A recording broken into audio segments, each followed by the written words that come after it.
عزیزان محترم، اس دنیا کے ساتھ جس چیز کا بھی تعلق ہے وہ ہر چیز بے وفا ہے۔ اس دنیا کے ساتھ مال و دولت کا تعلق ہے تو مال و دولت بے وفا ہیں، یہ انسان سے وفا نہیں کرتے۔ اسی لیے رسول اللہ صلی اللہ علیہ وسلم نے فرمایا کہ انسان جب فوت ہوتا ہے تو اس کے ساتھ قبرستان تک تین چیزیں جاتی ہیں۔ اس کا مال جاتا ہے، اس کے جو رشتہ دار ہیں وہ جاتے ہیں، اس کے بعد اس کا عمل جاتا ہے۔ رشتہ دار بھی بے وفا ہوتے ہیں، مٹی ڈال کر واپس آ جاتے ہیں۔ مال و دولت بھی بے وفا ہوتا ہے، وہ بھی واپس آ جاتا ہے۔ جو چیز بچ جاتی ہے وہ ہے انسان کا عمل۔ انسان کا عمل درست ہوا تو کامیابی کی منزلوں کو طے کرے گا۔ اگر انسان کا عمل اچھا نہ ہوا تو اللہ تعالیٰ اس کو جہنم کے نچلے درجے میں پھینک دیں گے، اس لیے کہ اللہ تعالیٰ کا کوئی رشتہ دار نہیں ہے۔ حضرت نوح کا بیٹا جہنم میں، قرآن کہتا ہے کہ حضرت نوح نے جب اس کو ڈوبتے ہوئے دیکھا تو کہا بیٹا مجھ پر ایمان لے آؤ اور آؤ میری کشتی میں سوار ہو جاؤ۔ اس نے کہا بابا جان یہ جو سیلاب ہے یہ اتنا بڑا نہیں ہے، میں یہ اس پہاڑ کی چوٹی پر چڑھوں گا اور اس پانی کی تہہ سے اوپر نکل جاؤں گا۔ لیکن قرآن کہتا ہے وحالا کہ ان دونوں کے درمیان ایک موج حائل ہو گئی جس نے حضرت نوح کے بیٹے کو غرق کر دیا۔ اس وقت حضرت نوح اللہ کے سامنے ہاتھ جوڑ کر کہنے لگے اللہ یہ تو میرے اہل و عیال میں سے تھا، میرا بیٹا تھا، اور تو نے مجھ سے وعدہ کیا تھا کہ تیرے اہل و عیال میں سے کسی کو تباہ نہیں کروں گا۔ اللہ نے فرمایا نوح تیرا اہل و عیال وہ ہے جو تجھ پر ایمان لایا، جس نے مجھے ایک مانا، جس نے میری توحید کا اقرار نہیں کیا، جو تجھ پر ایمان نہیں لایا وہ تیرے اہل میں سے نہیں ہے، تیرے اہل و عیال میں سے نہیں ہے۔ اور آگے فرمایا کہ اے نوح اگر تو نے آئندہ اپنے بیٹے کے بارے میں مجھ سے سوال کیا تو میں تیرا نام نبیوں کی لسٹ سے کاٹ کر جاہلوں کی لسٹ کے اندر لکھ دوں گا۔ یہ حضرت نوح کو کہا جا رہا ہے جو اللہ کے اولو العزم پیغمبر ہیں اور 950 سال جنہوں نے اللہ تعالیٰ کی توحید کا ڈنکا بجایا۔ حضرت ابراہیم کا والد جہنم میں، اذ قال ابراہیم لابیہ آزر اتتخذ اصناما، حضرت ابراہیم نے اپنے باپ آزر کو کہا کہ ان بتوں کی عبادت مت کر، یہ تو تجھے جہنم میں لے جائیں گے۔ حضرت علی کا والد نبی علیہ السلام کا چچا ابو طالب جہنم میں، حالانکہ اس نے نبی علیہ السلام کی پوری زندگی حمایت کی، پوری زندگی نبی علیہ السلام کی صف میں کھڑا ہو کر کافروں سے لڑتا رہا۔ شیب ابی طالب کے اندر 3 سال تک بھوکا پیاسا رسول اللہ کے ساتھ رہا، لیکن اللہ کے پیغمبر پر ایمان نہیں لایا، اللہ کو ایک نہیں مانا۔ بخاری کی حدیث ہے نبی علیہ السلام ابو طالب کی وفات کے وقت ان کے پاس جاتے ہیں اور کہتے ہیں چچا تیری موت کا وقت قریب ہے، میرے کان کے اندر کلمہ پڑھ لے، میں اللہ کے ہاں تیری قیامت والے دن سفارش کروں گا، اللہ میری سفارش کو قبول فرمائیں گے، تجھے جنت عطا فرمائیں گے۔ پاس ابو جہل اور اس کے جو رفاقات ہیں وہ بھی بیٹھے ہوئے تھے، تو انہوں نے کہا کہ ابو طالب موت کے ڈر سے کلمہ نہ پڑھنا۔ تو ابو طالب نے پھر نبی علیہ السلام سے یہی کہا کہ اے بھتیجے میں جانتا ہوں تیرا دین سچا ہے، تو اللہ کا سچا پیغمبر ہے، لیکن اگر میں نے ابھی کلمہ موت کے ڈر سے پڑھ لیا تو لوگ میری اولاد کو تانے ماریں گے کہ موت کے ڈر سے تو نے کلمہ پڑھ لیا، میں اپنے آبا و اجداد کے دین پر ہوں۔ یعنی کہ اللہ تعالیٰ کا کوئی رشتہ دار نہیں ہے۔ ہم اور آپ اس بھول میں نہ رہیں کہ ہم امت محمدیہ میں سے ہیں تو اللہ تعالیٰ ہماری غلطیوں کو یوں ہی معاف فرما دیں گے، ایسا نہیں ہوا کرتا۔ پچھلی قوموں نے جو کام کیے اگر ہم آج وہ کام کریں گے تو ہمیں بھی اس کی سزا ملے گی۔ اگر قوم نوح اللہ پر ایمان نہ لا کر غرق ہوتی ہے تو اگر ہم اللہ پر ایمان نہیں لائیں گے تو ہم بھی غرق ہوں گے۔ اگر قوم لوط اپنے برے کاموں کی وجہ سے پتھروں کا نشان بنتی ہیں تو ہم برے کام کریں گے تو ہم بھی پتھروں کا نشان بنیں گے۔ اسی طرح جتنی بھی قومیں ہیں، قوم عاد، قوم سمود، قوم صالح، انہوں نے برے کام کیے تو اللہ تعالیٰ نے ان کو یہ بات بتائی کہ یہ دنیا بے وفا ہے۔ قوم عاد نے تکبر کیا تو اللہ نے انہیں یہ بتایا کہ تم نے تکبر کیا ہے دنیا کی مال و دولت پر، یہ بے وفا ہے، یہ تمہارا اس وقت ساتھ نہیں دے گی جب میرا عذاب کا کوڑا تم پر برسے گا۔ تو آج ہم اس بھول میں کیوں ہیں کہ اللہ تبارک و تعالیٰ کے پاک پیغمبر صلی اللہ علیہ وسلم ہماری سفارش کریں گے اور ہم جنت جہنم سے نکل کر جنت میں چلے جائیں گے۔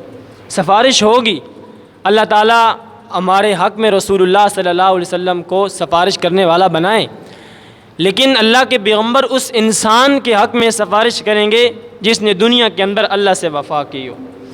جو دنیا کے اندر اللہ سے وفا نہیں کرتا، قیامت والے دن رسول اللہ اس کی شفاعت اور سفارش نہیں کریں گے، یہ اللہ کا قانون ہے۔ اس بے وفا دنیا کے اندر اور اس بوڑھی دنیا کے اندر تین چیزیں اللہ تعالیٰ نے ایسی بنائی ہیں جو انسان کے ساتھ وفاداری کرتی ہیں۔ ایک رب العالمین کی ذات ہے جو انسان کے ساتھ ہر وقت وفادار ہے، کبھی اللہ نے اپنے بندے کے ساتھ بے وفائی نہیں کی، اور اپنے بندے کے ساتھ بے لوث محبت کی ہے۔ اللہ تعالیٰ کو اپنے بندے سے کوئی لالچ نہیں ہے۔ بے لوث بے مقصد محبت کرنے والی اگر کوئی ذات ہے اس دنیا میں تو وہ صرف اللہ تعالیٰ کی ذات ہے۔ اس کے بعد اگر کوئی بے مقصد محبت، بے لالچ محبت، بے لوث محبت اس دنیا میں کوئی کرتا ہے تو وہ رسول اللہ صلی اللہ علیہ وسلم کی ذات ہے۔ تیسرے نمبر پر اگر انسان کے ساتھ کوئی بے لوث محبت کرنے والی ہستی ہے تو وہ والدین ہے۔ والدین کو اپنے بچے سے کچھ بھی نہیں چاہیے۔ ماں اپنے بچے کے ساتھ اس وقت بھی محبت کرتی ہے جب وہ بولنے کے قابل نہیں ہوتا، جب وہ چلنے کے قابل نہیں ہوتا، اس وقت بھی اپنے بچے کے ساتھ محبت کرتی ہے۔ تو یہ تین ہی ہستیاں ہیں بس، اس کے سوا پوری دنیا بے وفا ہے۔ رشتہ دار بے وفا ہیں، دوست بے وفا ہیں، یہ مشکل وقت میں انسان کو چھوڑ جاتے ہیں۔ یہ تین ہی ہستیاں ایسی ہیں جو انسان کے ساتھ بے لوث، بے لالچ، بے مقصد محبت کرتی ہیں۔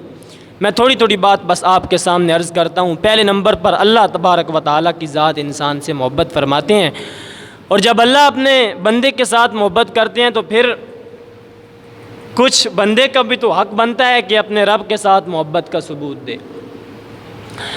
قرآن مجید نے سورہ عنکبوت، عنکبوت کہتے ہیں مکڑی کو، یہ ڈاور ہوتا ہے نا، اس کو عنکبوت عربی میں کہتے ہیں۔ اسی کے نام پر اللہ تعالیٰ نے پوری سورت جو ہے اس کا نام رکھا، عنکبوت، مکڑی، ڈاور جس کو کہتے ہیں۔ وہاں پر اللہ تعالیٰ نے ایک مثال دی ہے، وہ سنیں۔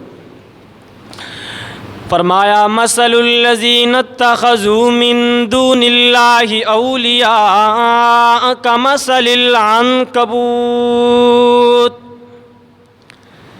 مثل الذین اتخذوا من دون اللہ اولیاء کمثل العنکبوت۔ رب العالمین فرماتے ہیں مثال ان لوگوں کی، حالت ان لوگوں کی، کیفیت ان لوگوں کی جو اللہ کے سوا اوروں کو کارساز بناتے ہیں، جو اللہ کے سوا اوروں کو مشکل کشا بناتے ہیں، حاجت روا بناتے ہیں، بیٹا اور بیٹیاں دینے والے سمجھتے ہیں، کھوٹی قسمتوں کو کھڑا کرنے والے سمجھتے ہیں، بیڑیوں کو پار لگانا والا سمجھتے ہیں۔ رب العالمین فرماتے ہیں کمثل العنکبوت، ان لوگوں کی مثال تو بالکل مکڑی کی مثال جیسی ہے، یعنی ان کی مثال مکڑی جیسی ہے۔ اتخذت بیتا، مکڑی بھی کون سی مکڑی؟ اللہ فرماتے ہیں وہ مکڑی جو اپنا گھر بناتی ہے، جو ایک ایک لعاب اپنے پیٹ سے نکال کر اپنے گھر کو تعمیر کرتی ہے۔ رب العالمین فرماتے ہیں اس دنیا کی ساری مخلوقات اپنے بچوں کے لیے گھر بناتی ہیں، لیکن ان اوہن البیوت لبیت العنکبوت، لیکن ساری مخلوقات کے گھروں میں سے اگر کسی مخلوق کا کمزور گھر ہے تو وہ صرف مکڑی کا ہے۔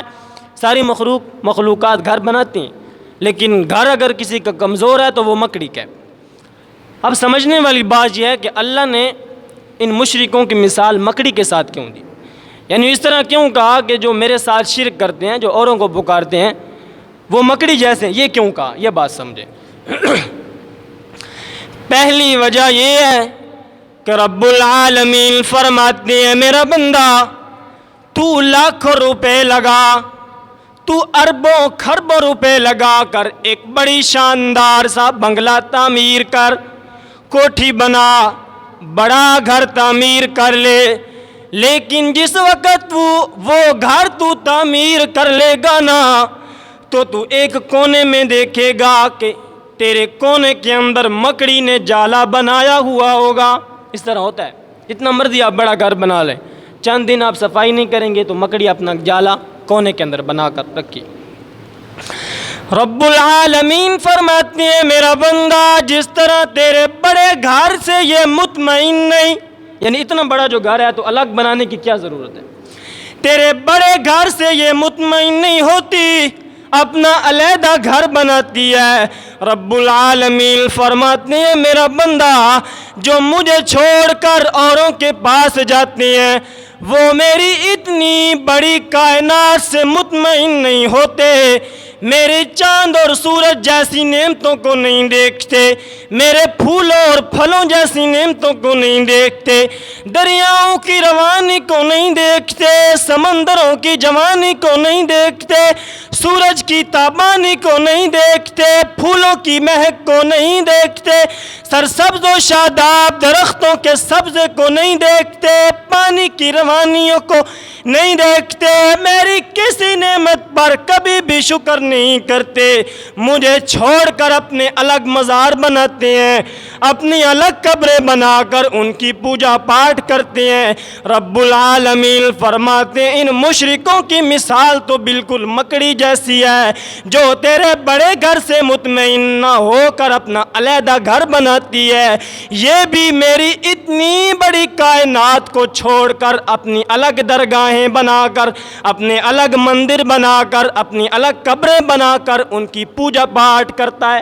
یہ پہلی وجہ اللہ نے مکڑی کے ساتھ مشرک کی مثال دی۔ دوسری وجہ یہ ہے رب العالمین فرماتے ہیں میرا بندہ جب مکڑی اپنا گھر بناتی ہے تو پھر وہ جو سامان استعمال کرتی ہے اپنا گھر بنانے کے لیے وہ سامان کہیں باہر سے تنکا اٹھا کر نہیں لاتی۔ چڑیا، کوا، باقی جتنے بھی پرندے ہیں وہ گھر بناتے ہیں تو باہر سے ایک ایک تنکا اکٹھا کر کے اپنا گھونسلہ بناتے ہیں، لیکن مکڑی کیا کرتی ہے اپنا گھر بنانے کے لیے اپنے پیٹ سے لعاب نکالتی ہے، اس سے وہ جالا بناتی ہے۔ رب العالمین فرماتے ہیں جو مشرک لوگ ہوتے ہیں جب یہ لوگوں کو دلیلیں دیتے ہیں شرک پر، بدعات پر، تو میرے قرآن سے ان کو دلیل نہیں ملتی، یہ اپنے پیٹ سے دلیلیں گھڑ گھڑ کے سناتے ہیں۔ یہ دوسری وجہ، باہر سے قرآن کے پاس ان سے کیا دلیل ہے، ان کے پاس کون سی آیت ہے قبروں کی پوجا پاٹ پر۔ تیسری وجہ یہ ہے رب العالمین فرماتے ہیں پھر جب یہ مکڑی اپنا گھر تعمیر کر لیتی ہے تو مکھیوں کو بلاتی ہے، مکھیوں کو پھنسا کر بلا کر ان کو اپنے جالے کے اندر لے آتی ہے۔ جب مکھی جالے کے اندر آ جاتی ہے تو پھر یہ اس پر حملہ کرتی ہے اور اس کے اندر سے خون نکال لیتی ہے، خون چوس لیتی ہے۔ اب وہ مکھی خالی ڈھانچہ بن جاتی ہے، پھر جب اس کی موت نکل جاتی ہے، خون نکل جاتا ہے، پھر یہ اس کو کہتی ہے اب جا باہر تو کامیاب ہو گئی۔ اللہ فرماتے ہیں یہ مشرک لوگ بھی اسی طرح کرتے ہیں، میرے سادہ انسانوں کو اپنی بنائی ہوئی دلیلوں سے پھنساتے ہیں، ان کو اپنے پاس لا کے جب ان سے عقیدہ توحید کھینچ لیتی ہیں، یعنی جس طرح وہ مکڑی مکھی سے خون نکال لیتی ہے، یہ بھی عقیدہ توحید نکال لیتی ہیں، اب یہ انسان خالی ڈھانچہ بن جاتا ہے، کیونکہ جس انسان سے عقیدہ توحید نکل جائے وہ مردے کا مردہ ہے۔ جب اس سے عقیدہ توحید نکل جاتا ہے تو اب یہ اس کو کہتی ہیں بیٹا جا، اب تو کامیاب ہے۔ اب بیچارہ وہ کہاں جائے؟ جہنم اس کا ٹھکانہ بن جاتا ہے۔ چوتھی وجہ یہ ہے، رب العالمین فرماتی ہیں جس طرح اس مکڑی کا گھر کمزور ہے، اس کو ہواؤں سے نہیں بچا سکتا، اس کو تیز آندھیوں سے نہیں بچا سکتا، بارشوں سے نہیں بچا سکتا، رب العالمین فرماتی ہیں اس مشرک انسان نے مجھے چھوڑ کر جن سے امیدیں لگائی ہیں، یہ تو سمجھ رہا ہے کہ یہ لوگ مجھے اللہ کے عذاب سے بچائیں گے۔ رب العالمین فرماتے ہیں ان اوہن البیوت لبیت العنکبوت، جس طرح مکڑی کا گھر اس کو بارشوں سے، ہواؤں سے، پانیوں سے نہیں بچا سکتا، اسی طرح جب میرا عذاب آئے گا تو یہ مشرک انسان کو اس کے پیر مرید، اس کے پیر فقیر نہیں بچا سکتے۔ اللہ کے عذاب سے کون بچا سکتا ہے؟ میرے دوستو، رب العالمین انسان کے ساتھ محبت فرماتے ہیں اور بے لوث محبت فرماتے ہیں، لیکن انسان اللہ کے ساتھ بے وفائی کرتا ہے۔ اللہ کے پیغمبر نے فرمایا، امام بخاری نے، امام مسلم نے، دونوں نے نقل کی حدیث، اللہ کے پیغمبر نے فرمایا قیامت والے دن اگر کوئی انسان اپنے کندھے پر اونٹ اٹھا کر آئے گا، جس نے اونٹ کی زکوٰۃ نہیں دی ہوگی، تو رب العالمین اس کے کندھے پر اونٹ کو سوار کریں گے۔ اگر وہ بندہ مجھے پکارے گا اغثنی یا رسول اللہ، اغثنی یا رسول اللہ، اللہ کے رسول میرے مدد فرمائیے گا، اللہ کے پیغمبر نے فرمایا خدا کی قسم میں اس انسان کی کوئی مدد نہیں کر سکوں گا، کیونکہ میں نے دنیا میں اس کو بتا دیا کہ اگر اونٹ کی زکوٰۃ نہیں دے گا تو یہ اونٹ اللہ تعالیٰ تیرے کندھے پر قیامت والے دن سوار کریں گے۔ اسی طرح جو بھینس کی زکوٰۃ نہیں دیتا، جو گائے کی زکوٰۃ نہیں دیتا، اللہ تعالیٰ قیامت والے دن اس کے کندھے پر اس کو سوار کریں، پھر رسول اللہ کوئی مدد نہیں فرما سکے۔ اور آمینہ کے لال نے ایک مرتبہ اپنی بیٹی فاطمہ کو فرمایا میری بیٹی، دنیا کے حصے سے جو کچھ بھی لینا ہے وہ لے لے، لیکن قیامت والے دن تیرا باپ محمد تیرے کچھ کام نہیں آئے گا۔ میرے دوستو، یہ اس بیٹی فاطمہ کے لیے کہا جا رہا ہے جس کے بارے میں اللہ کے پیغمبر نے فرمایا فاطمہ جنت کے اندر تیرا گھر میرے گھر کے سامنے ہوگا۔ یہ اس بیٹی فاطمہ کے لیے، میرے اور آپ کی تو اوقات ہی کچھ نہیں ہے۔ میرے دوستو، انسان نے اپنا عمل ساتھ لے کر جانا ہے، عمل سے زندگی بنتی ہے جنت بھی جہنم بھی۔ یہ خاکی اپنی فطرت سے، یہ خاکی اپنی فطرت میں نہ نوری ہے نہ ناری ہے۔ اللہ نے انسان کو نہ جہنمی بنایا ہے نہ جنتی بنایا ہے، انسان اپنے ہاتھ کے ساتھ جو کمائے گا اسی پر فیصلہ کیا جائے گا کہ جنت میں جائے گا یا جہنم میں۔ آج صبح کی نماز میں تو ایک صف ہو، پھر جمعے کی نماز میں مسجدیں بھر جائے تو سوال تو بنتا ہے نا، یہ باقی لوگ کہاں سے آ جاتے ہیں؟ یہ کہیں باہر سے ملک میں آتے ہیں یا اسی گاؤں کے ہیں؟ سوال تو بنتا ہے نا۔ یہ 8ویں دن اپنے سر پہ ٹوپی رکھ کے اللہ کو منانے آیا ہے اور ساتھ ساتھ اللہ پر احسان بھی کرنے آیا ہے کہ دیکھ میں تیرے لیے نماز پڑھنے آیا ہوں۔ میرے دوستو، رب العالمین کو ہماری نمازوں کی کوئی ضرورت نہیں ہے، لیکن ہماری نمازوں کی ہمیں ضرورت ہے۔ ساری دنیا اگر کافر ہو کر مر جائے، کوئی انسان کلمہ پڑھنے والا نہ ہو، رب العالمین کی بادشاہت میں رتی برابر بھی فرق نہیں آتا ہے۔ اور اگر ساری دنیا اسلام پر آ جائے، اللہ سے مانگنے لگ جائے. اللہ کے پیغمبر نے فرمایا یہ ساری دنیا جو پیچھے گزر چکے جو آگے آئیں گے اگر ایک میدان کے اندر جمع ہو جائیں رب العالمین سے مانگنے لگ جائے اور اللہ سے اپنی مرضی کے مطابق مانگے, کوئی اللہ سے بادشاہت مانگے, کوئی سونے چاندی کے پہاڑ مانگے, کوئی عزتیں مانگے, کوئی بیٹے بیٹیاں مانگے, اور رب العالمین ہر انسان کو اس کی مرضی کے مطابق دینے لگ جائیں, دیتے چلے جائیں, اللہ کے خزانوں کے اندر اتنی بھی کمی نہیں آئے گی جتنی کہ ایک سوئی کو سمندر میں ڈبو کر باہر نکالیں تو اس کے کنارے کے ساتھ جتنا پانی لگ جاتا ہے اتنی بھی اللہ کے خزانوں میں کمی نہیں آئے گی. میرے دوستو, ساری دنیا کافر ہو جائے, ساری دنیا مسلمان ہو جائے, اللہ کی بادشاہت میں کوئی فرق نہیں آتا. فرق آتا ہے تو ہماری انسانیت میں آتا ہے. کوئی انسان اگر اللہ کا سجدہ 8 دن نہیں کرتا تو اللہ کو کوئی فرق نہیں ہے, لیکن اس انسان کو ضرور فرق پڑے گا. ہاں, اس انسان کو ضرور فرق پڑے گا. اور ساتھ ساتھ یہ اللہ پر احسان بھی کر رہا ہے کہ دیکھ میں نماز نہیں پڑھ رہا ہوں, نہ پڑھ نماز, اللہ کو کیا ہے.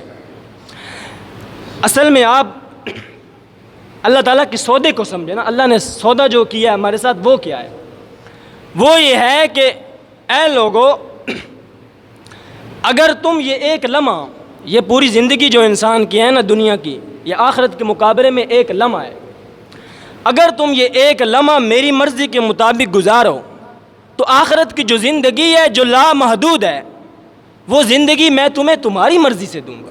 یہ اللہ کا سودا ہے جو اللہ نے ہم سے کی. جو انسان اتنی بڑی اللہ کی یہ ڈیل جس کو کہتے ہیں ڈیل, یہ سودے کو نہیں سمجھتا, پھر اس کی سزا یہی ہے کہ اس کو جہنم میں پھینک دیں اللہ.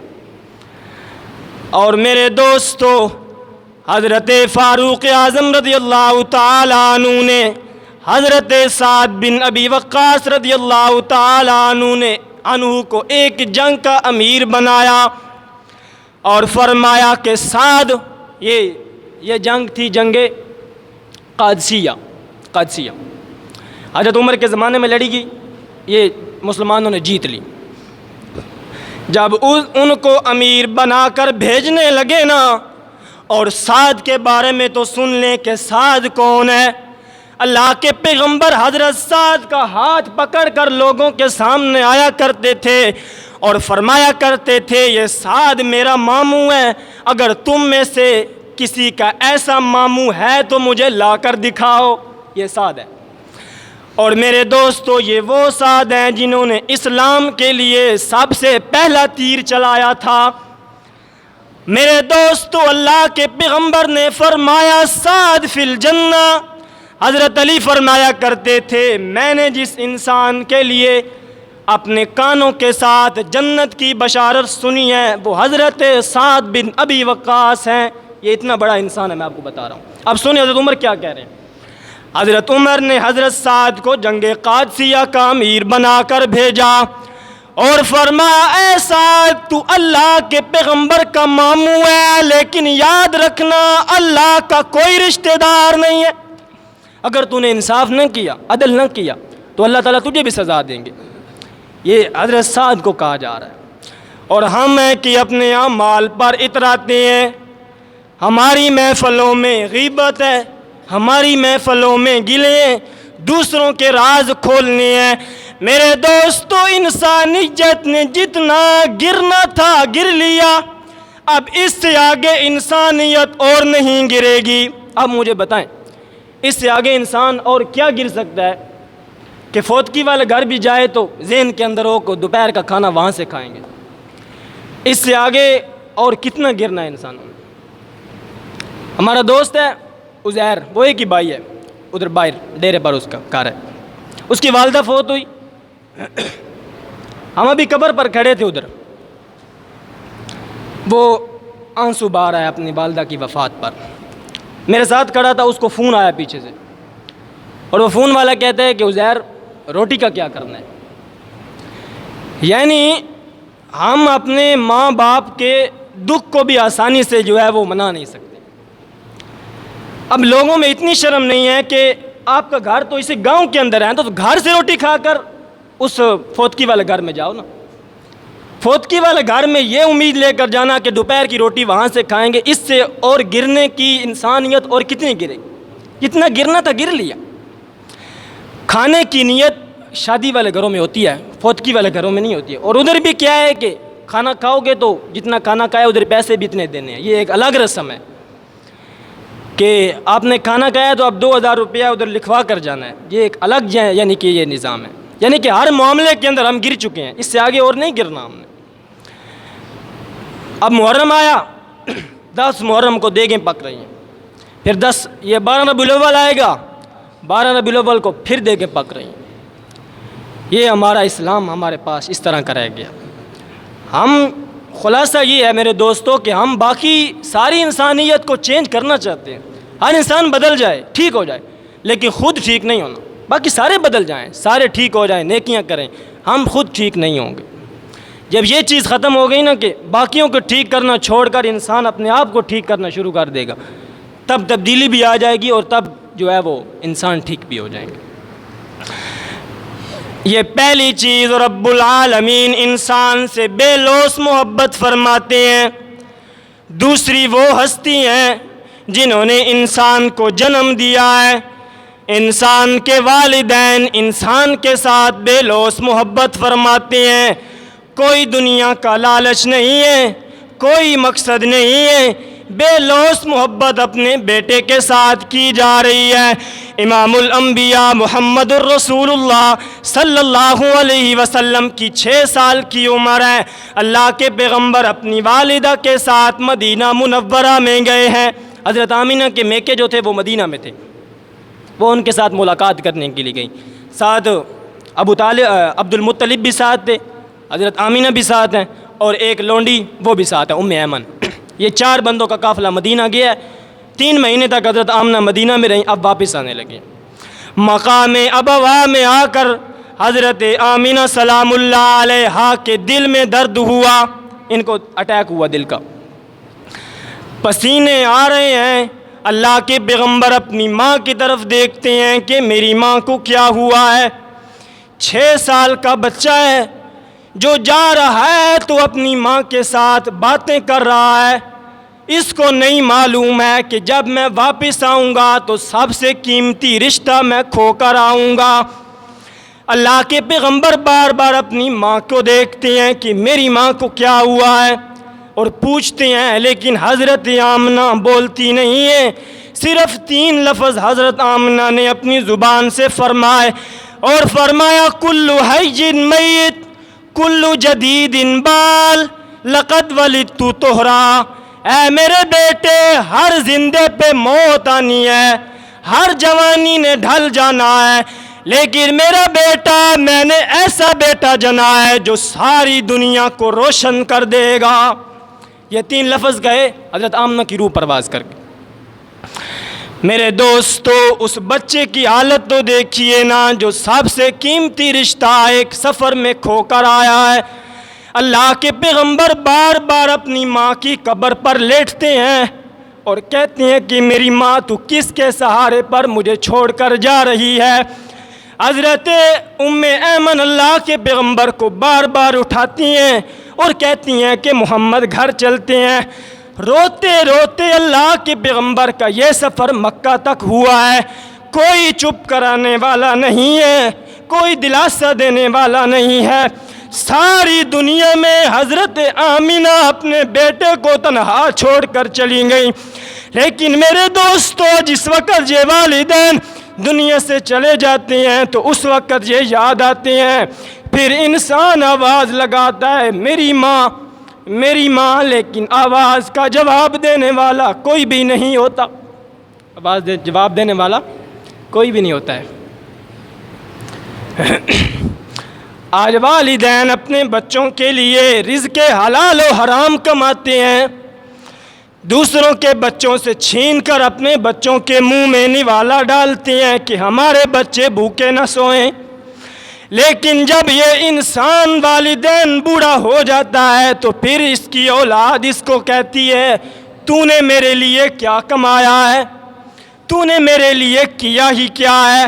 میرے دوستو، جس انسان نے اپنے بچوں کے لیے ساری زندگی محنت کی ہو، حلال حرام کی پرواہ کیے بغیر کمایا، اس سورج کی گرمی کے سامنے اپنی چمڑی کو جلایا، ساری زندگی محنت کی، یخ بستہ راتوں کی پرواہ نہیں کی، تیز گرمی کی پرواہ نہیں کی کہ میرا بیٹا پیٹ بھر کے سوئے گا، کالجوں میں بھیجا، یونیورسٹیوں میں بھیجا، مدرسوں میں بھیجا، میرا بیٹا تعلیم حاصل کرے گا۔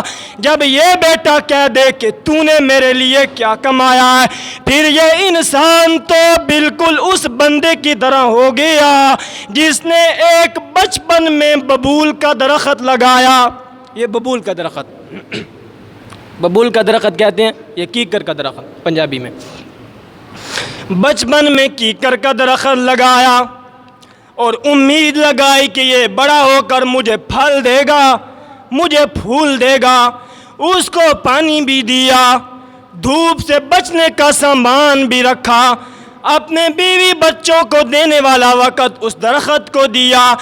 جب یہ درخت بڑا ہو گیا تو یہ انسان کلہاڑی لے کر اس درخت پہ چڑھا ہے کہ یہ مجھے پھل دے گا، یہ مجھے پھول دے گا، لیکن جس وقت دیکھا کہ پھل تو لگے نہیں، پھول تو لگے نہیں، کیکر کے درخت پر کچھ بھی نہیں لگتا، جب کانٹے انسان کے پاؤں پہ چبھے نا تو یہاں پر چوٹ لگی اور کہنے لگا میرا دیا ہوا پانی سارا ضائع ہو گیا، میری کی ہوئی محنت ساری ضائع ہو گئی، میرا دیا ہوا اس کو وقت سارا ضائع ہو گیا۔ اس وقت انسان کو سمجھ آ گئی کہ ساری محنت ضائع چلی گئی۔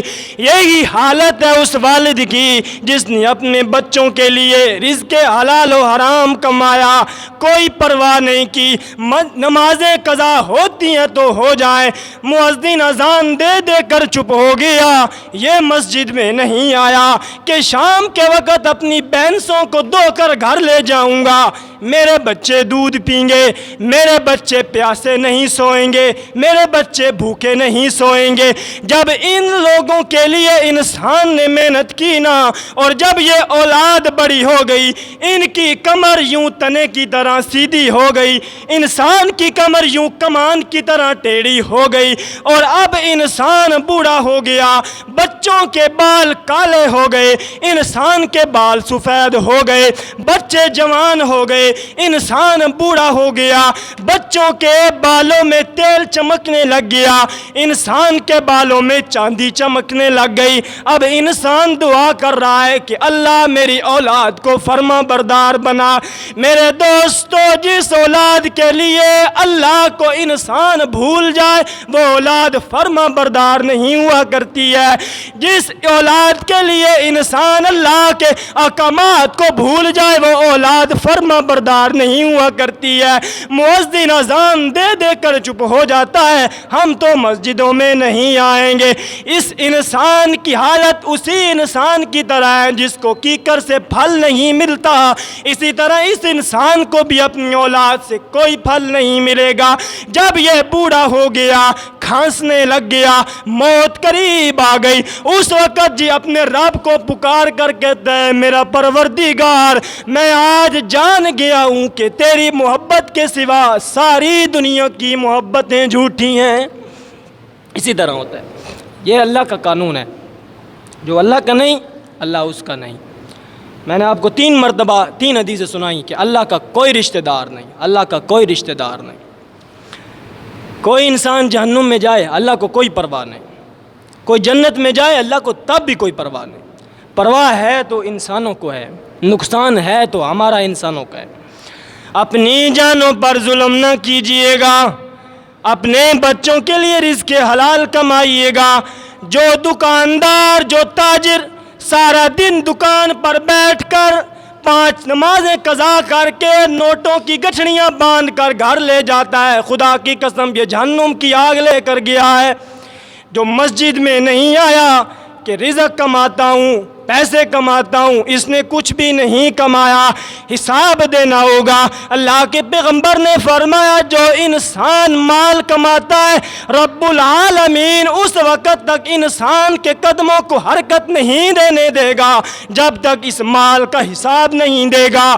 مال کہاں سے کمایا، مال کہاں پر لگایا، اس کا حساب دے گا تو انسان کے قدم اپنی جگہ سے حرکت کریں گے۔ وہ اللہ کی عدالت ہوگی، اس عدالت میں کوئی وکیل نہیں ہوگا، کوئی سفارشی نہیں ہوگا، اللہ کے ساتھ براہ راست گفتگو انسان کی چل رہی ہوگی۔ جواب دینا ہوگا، جان چھوٹے گی، جواب نہیں دے گا، فرشتے یہاں سے پکڑیں گے، گھسیٹ کر جہنم میں لے جائیں گے۔ یہ انسان کہے گا رحم کرو رحم کرو، وہ فرشتے فرمائیں گے رحمان نے رحم نہیں کیا تو ہم کیسے رحم کر سکتے ہیں؟ جو سب سے بڑا رحم کرنے والا ہے، جب اس نے رحم نہیں کیا تو ہم کیسے رحم کر سکتے ہیں؟ کل ہفتہ ہے، ہفتے والے دن انشاءاللہ درس بھی ہوگا۔ میں آپ سب حضرات کو دعوت دیتا ہوں کہ درس کے اندر شریک ہوں، قرآن کی 1-2 آیات ضرور سیکھیں۔ جو قرآن کو بالکل نہیں سیکھتا ہے اس کے بارے میں بہت ساری احادیث ایسی ہیں کہ نبی علیہ الصلوۃ والسلام قیامت والے دن اس سے ناراض ہوں گے۔ ہم آپ کو نہیں کہتے کہ سارا قرآن سیکھو، سارا نہ سیکھو، کچھ تو سیکھو، ہفتے میں 2-3 آیات تو سیکھ لو۔ اگر یہ سیکھ لی تو ہو سکتا ہے قیامت والے دن اللہ تعالیٰ ہمارے نبی کی شفاعت کو قبول فرما کر ہمیں جنت الفردوس میں اعلیٰ مقام عطا فرمائے۔ اللہ تعالیٰ سے دعا ہے کہ عمل کرنے کی توفیق عطا فرمائے۔